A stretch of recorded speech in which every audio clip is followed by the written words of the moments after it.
Hi. We know from a previous post that cultural change agents must be partly outside the mainstream of their culture in order to have something new to contribute. So to be an influence for good, the church must maintain its own cultural distinctiveness in thought and deed. Fortunately, Christians have three aids to help us do this: our theology, the Holy Spirit, and the nature of the church itself. Christian theology gives us a very distinctive understanding of the world and how it works. For example, our theology of the human person has a lot to say about life itself and our relationships with each other. This theology keeps us from buying into secular attitudes about power and status.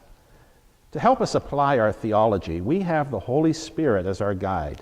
God's Spirit is the reason why our Bible is not just an historical record, but is a living book that is just as fresh for us today as it was for the ancient church.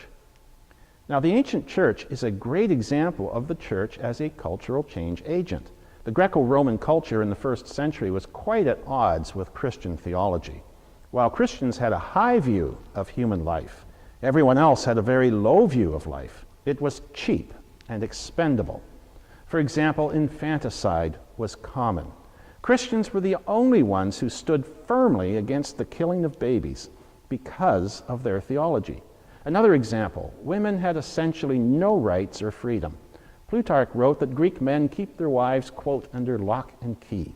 Women were not allowed to speak in public at all. The male head of a household legally had complete control over all members of his household, including the power of life and death. A woman could own no property, receive no inheritance, and had no freedom until the male head of her household died. When Christians understand their theology and discern what the Spirit has to say about culture in light of that theology, it is time to take action. And the church is God's vehicle for His people to work individually and collectively to achieve His purpose. For the ancient church, there was nothing to affirm about infanticide or the subjugation of women, so they took action to move society closer to God's ideal. The writings of the ancient church soundly condemned infanticide. Within 50 years of becoming a legal religion, Christians persuaded the Roman emperor to outlaw infanticide. Until that time, individual Christians took the abandoned children from the rivers and other places of exposure and adopted them. For women, the church modeled what their role in society should be. The church gave women the only opportunity they had to hold leadership roles and to be socially active outside the family home. Women were evangelists and missionaries, and they fulfilled these roles admirably. Women were a significant factor in the early church's spiritual and numerical growth. In 374, Christianity was responsible for the repeal of the law that gave men total control of their households and which deprived women of their rights and freedom. Women flocked to the ancient church because of its theology. It was liberating. The early church is a great example for us today.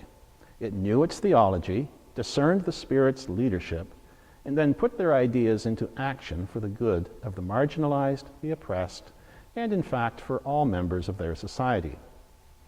Given the many issues which challenge our society today, which ones are you most passionate about? Which ones most closely relate to your ministry's mission? What part might you or your ministry play in helping our society move a little closer to God's ideal? The key thought today is that an authentic Christian faith leads to social improvement. May God bless you as you seek to be authentic, passionate Christ followers, influencing our culture for its own good. God bless.